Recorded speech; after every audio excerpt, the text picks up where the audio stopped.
दिया है, क्या कहेंगे? देखिए, जो मेरा ये मानना है कि स्थानीय लोगों की शमूलियत के बिना ये कांड नहीं हो सकता था। इतनी दूर दराज के इलाके में लोकल लोग इन्वॉल्व हैं, उनको पता लगा कि ये जो भेड़ बकरियां चराने गए हुए हैं इनको ऊपर किस प्रकार से करना है, ये जो जानकारी मिली है। और जिस क्रूरता के साथ, जिस निर्दयता के साथ उनकी आंखें निकाली गई हैं, उनको मारा गया है, ये साफ जाहिर होता है कि इन्होंने पहले अपना वही पुराना मॉड्यूल लाने का प्रयास किया, दहशत क्रिएट करने की कोशिश की जा रही है। तो एलजी साहब ने भी जो पीछे बयान दिया था कि ऐसे लोगों की जो बीच में जिनकी शमूलियत है उसको जमींदोज कर दिया जाएगा, ऐसे बहुत से लोगों को चिन्हित करने की जरूरत है और इस पर एक्शन करने की जरूरत है। जीरो टॉलरेंस को लेकर के अगर इस प्रकार के एक्शन ना लिए गए तो आगे इस प्रकार की घटनाएं बढ़ेंगी। इसलिए ऐसे लोगों को एकदम से मारना ही ठीक रहेगा। सर, अभी सोपोर में एक एनकाउंटर चल रहा था, उसमें 2 आतंकी मार दिए गए अभी तक, क्या कहेंगे?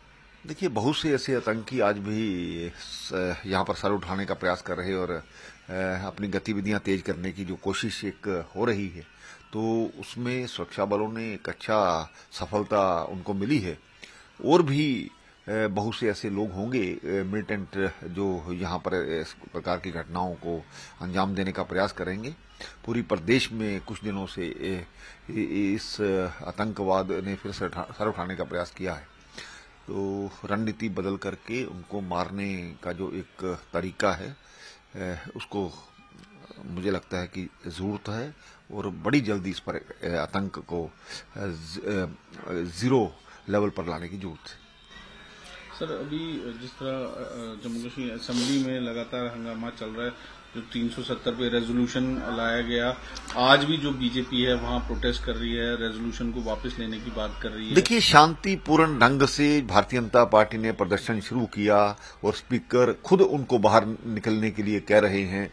वो क्या अपने नारेबाजी भी नहीं कर सकते, अपना विरोध भी नहीं जतला सकते, तो इससे साफ जाहिर होता है कि स्पीकर उनका माउथ पीस बन करके वहां पर काम कर रहा है और वाइस्ड बिल्कुल जो रुख है वो अपना रहा है और नेशनल कॉन्फ्रेंस का एक कारकुन बन करके काम कर रहा है। आप भी स्पीकर रहे हैं, तो देखिए, इस प्रकार की जो घटनाएं हुई उसमें पक्ष विपक्ष को बिठा करके कुछ ना कुछ बातचीत शुरू होनी चाहिए थी, लेकिन ऐसा रवैया ही नहीं है उनका। उनका है कि जोश जो उन्होंने सोच दिया है कि हमने बहुत बड़ा पहाड़ उखाड़ लिया है, ऐसा कुछ नहीं है। ना तो ये लागू होने वाला, ना इसको, लेकिन जो इस तरह की बात भी क्यों की जाए जो एंटी नेशनल, जिसके कारण से वाल्मीकि समाज, गोरखा समाज, लोगों के अधिकार छीने गए, वेस्ट पाकिस्तान रिफ्यूजीज को अधिकार नहीं थे।